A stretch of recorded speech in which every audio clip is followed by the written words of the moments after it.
a step forward for us for sure. Excited about the win. I was excited about the 19 assists. I was excited about being able to, really have a full, deep roster. I thought everybody that came in added value and did some nice things out there, so that was a positive. And I was excited about just the overall mindset that we were out there competing pretty hard. Utah did a really nice job. They made it interesting late. I think the late game experience will hopefully provide some opportunities for us to learn. I didn't think we were perfect in it, but at the same time, we were able to get the win. And so very excited. And we understand this last stretch run is going to be very, very challenging, but we're excited to give it a try. First question, we'll start with Michael Roberson. Michael, go ahead. All right, Coach, was it even more gratifying that Oscar didn't have the greatest game, actually fouled out, but you guys still were able to hold on and win this game? Yeah, I mean, I don't know if it was more or less gratifying, but it was.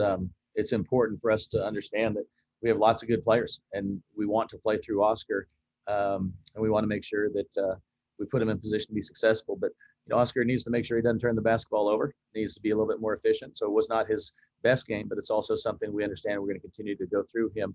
And as we do that, we do have some pretty good weapons around him, and I think it can really help everybody excel. Next, we'll go over to Grant Avalon. Grant, go ahead.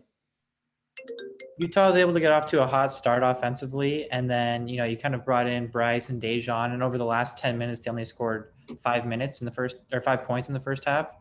What was the key to making those adjustments and shutting them down? Sorry, repeat that one more time. I'm sorry. Sure. Over the final 10 minutes of the first half, after you brought in Bryce, Dejan, Zaire, they were able to score 5 points in that whole stretch. What was the key to making the adjustments?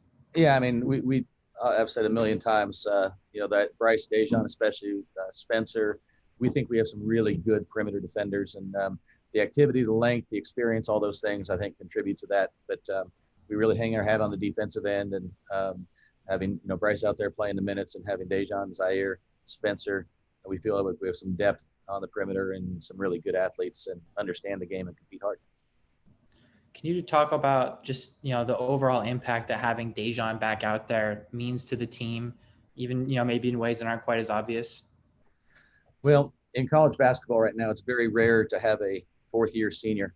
We have two of them right now. And with Bryce, Bryce has had the minutes and experience of a fourth-year senior. So, but Dejan's one that he can draw on those experiences. And I thought he was very stable, how he played today, played like a senior.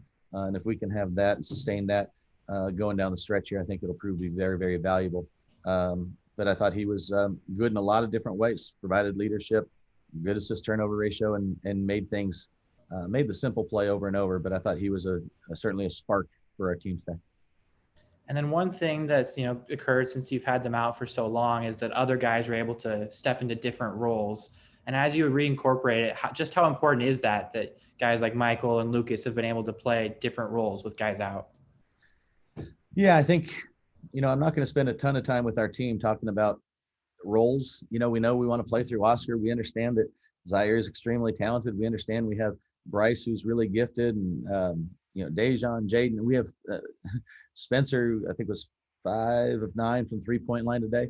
We have a lot of gifted players, and their role is everybody's role. Play as hard as they can defensively, make the right plays at the right times on offense, and then things will turn out pretty good. We don't need to, make sure that anybody gets this number of shots or this many minutes. It's just about what our team does. I thought our guys had that mindset right now, and if we can keep that, I think it'll bode well. Thank you. Next, we'll go over to Jacob Rayburn. Jacob, go ahead. Hey, Coach. The phrase "survive and advance" is, pretty much a motto of the tournament. But do you think teams, your team included, have to embrace that right now? I mean, we see Colorado drop a game tonight, and it seems to be that with how crazy this season's going, you've already got to be in that survive and advance mentality.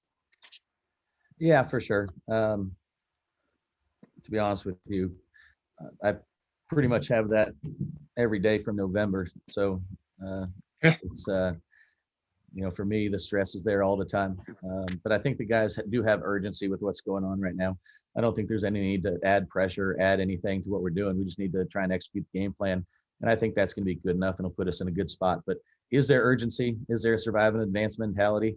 I think so. And I think we're going to play 5 games in 10 days to round out the conference season. And the guys know what's at stake and know we're going to have to play well. But it should not and cannot be something of pressure, but more excitement and just even more commitment and determination to execute the game plan. Thanks, Coach. Anything else for Coach tonight? All right, Coach, we'll let you go. We'll be joined by Spencer Jones here shortly. Thank you.